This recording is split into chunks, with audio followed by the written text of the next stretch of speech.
எல்லாருக்கும் வணக்கங்க. இன்றைக்கி ரொம்ப ஈஸியான லெமன் ரசம் எப்படி வைக்கலான்னு பார்க்கலாங்க. ரொம்ப ஈஸியானதுங்க. எங்கள் வீட்டில் எல்லோருக்கும் ரொம்ப பிடிக்கும். புளி வேண்டியதில்லை, ரொம்ப நேரம் வெயிட் பண்ண வேண்டியதில்லை. ஜஸ்ட் ஒரு 5 to 10 மினிட்ஸில் வச்சிடலாங்க. நல்லா பேன் சூடு பண்ணிவிட்டுங்க. ஒரு ஸ்பூன், நான் சின்ன ஸ்பூனுங்காட்டி 2 ஸ்பூன் எண்ணெய் விட்டுருக்கேன்.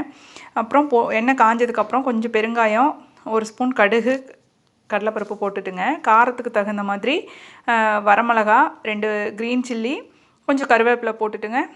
நல்லா இதை வதக்கிட்டு ஒரு சின்ன தக்காளி எடுத்துருக்கேங்க.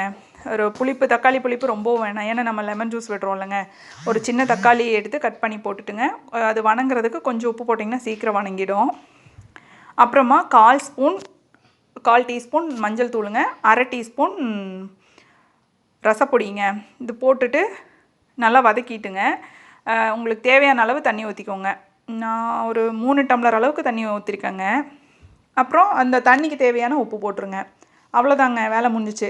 இது நல்லா கொதிச்சதுக்கப்புறங்க அடுப்பை நிறுத்திட்டு லெமன் ஜூஸ் ஒரு 1/2 லெமன் நான் விட்டுருக்கேங்க. நீங்கள் தண்ணி அதிகமாக ஊற்றிருந்தீங்கன்னா இன்னும் கொஞ்சம் லெமன் ஜூஸ் சேர்த்து ஆட் பண்ணிக்கோங்க. அப்புறம் கொத்தமல்லி தழை போட்டுருங்க. அவ்வளோதாங்க, சூப்பரான லெமன் ரசம் குயிக்காக ரெடி ஆகிடுச்சுங்க. நீங்களும் ட்ரை பண்ணி பாருங்கள், கமெண்ட்ஸ் கொடுங்க. எங்கள் சேனல் சப்ஸ்கிரைப் பண்ணுங்கள். தேங்க்யூ.